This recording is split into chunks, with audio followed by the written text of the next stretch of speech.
This is the studio from which Chris Matthews does Hardball. This is the studio in which he does his show.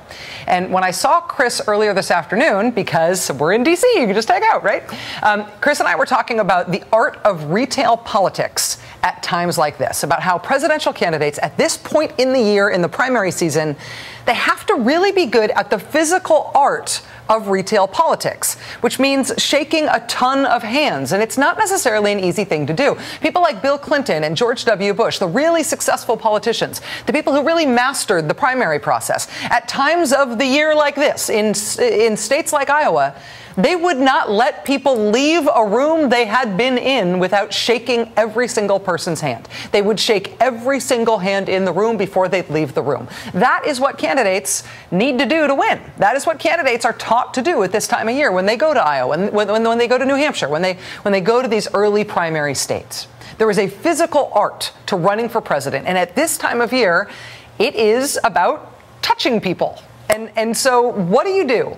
If you are Newt Gingrich going to Iowa today, the single hottest piece of tape in all of politics for the last week has been the tragic scene in Iowa on Monday when Newt Gingrich was doing what he ought to be doing, touching someone, shaking hands with a potential Republican caucus goer in Iowa, when it all went horribly wrong.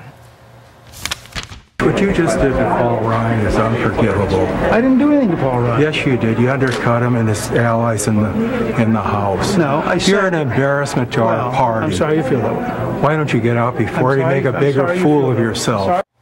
Okay, if you are Newt Gingrich, and that piece of tape has been playing on a constant loop this entire week, how do you as a person still have the human enthusiasm to shake everybody's hand?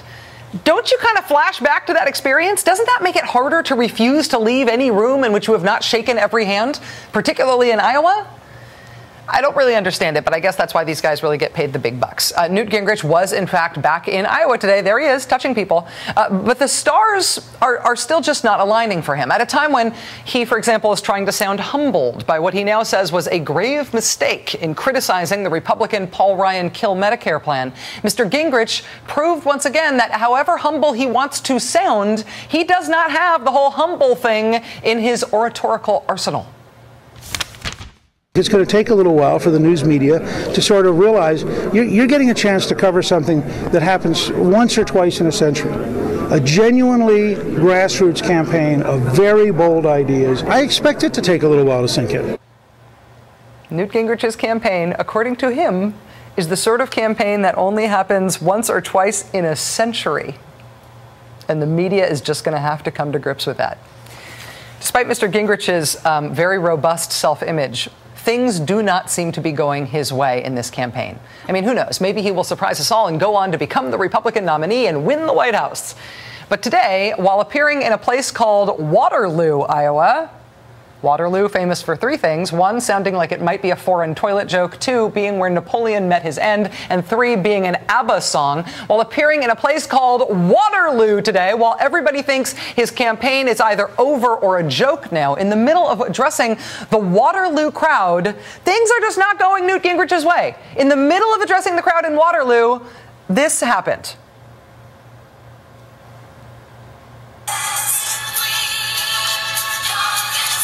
Newt Gingrich's phone went off in Iowa, and what is his ringtone? His ringtone is Dancing Queen by ABBA, which made the Associated Press today. Newt Gingrich's ringtone on his cell phone is Dancing Queen. We found that out today in Waterloo. I do think that nobody's going to take a chance on Newt Gingrich, but I could be wrong.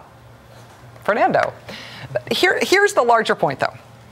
The apparent collapse of Newt Gingrich's presidential campaign does not appear to be as much about Newt Gingrich the man, right? Newt Gingrich the man, the myth, the Nina, the pretty ballerina.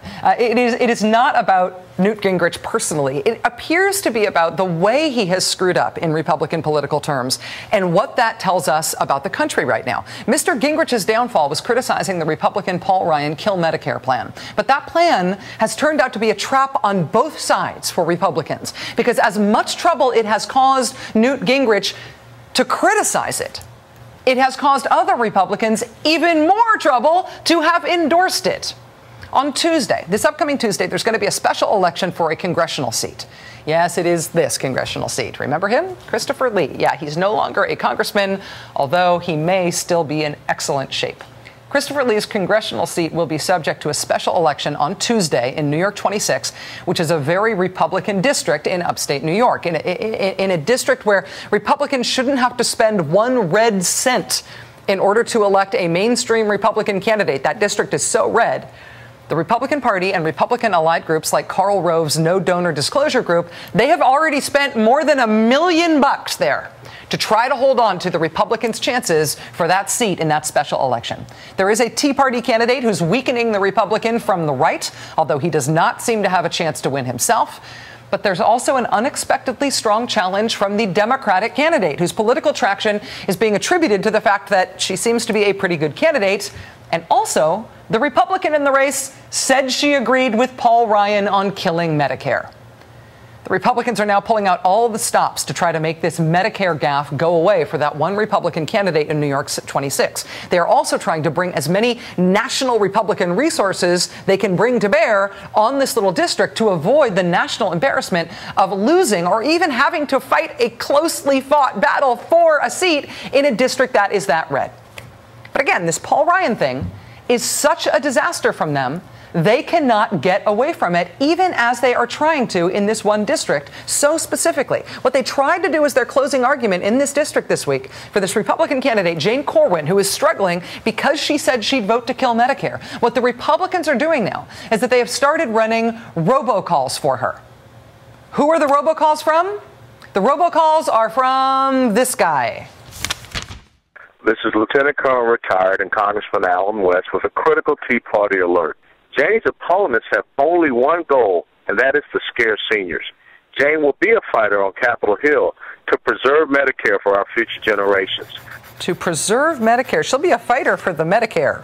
Here's how credible Congressman Alan West is as someone who can reassure you about the safety of Medicare, who can reassure you that Republicans don't have any untoward designs on getting rid of Medicare. This is what happened at an Alan West town hall event in his home district on Tuesday when his own constituents got angry at him about his vote to kill Medicare. Hands off Medicare!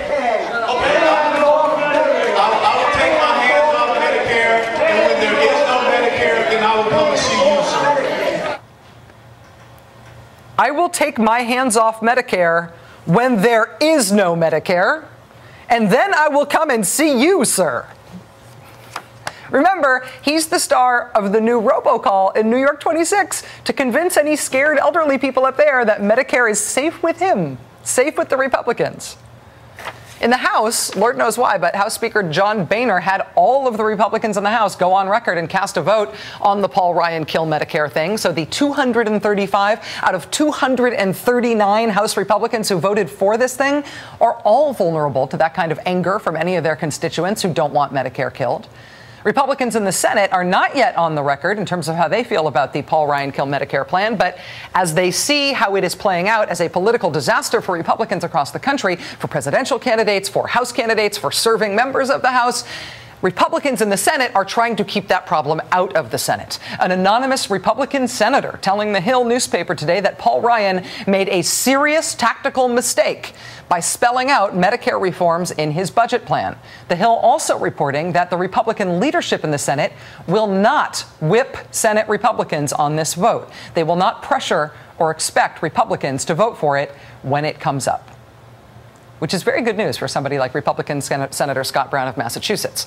Scott Brown of Massachusetts has spent the last week trying to unravel himself from the human knot he tied himself into on the Paul Ryan kill Medicare thing.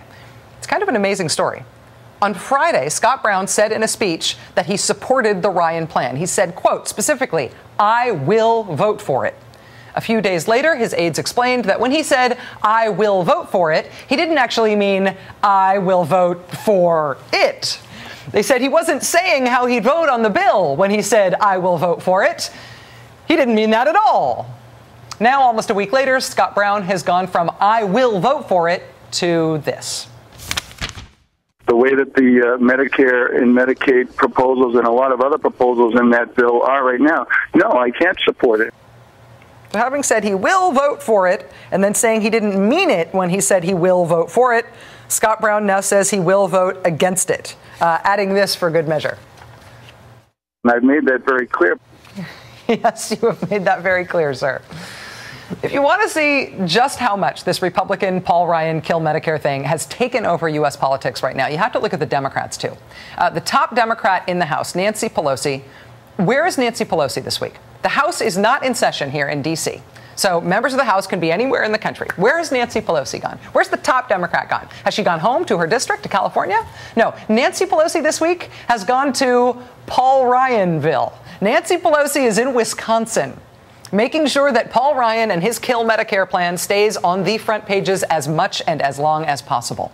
When asked about whether Democrats have an alternative plan to what Paul Ryan has proposed, from Wisconsin, Nancy Pelosi told Greg Sargent at the Washington Post today, yes, quote, we have a plan.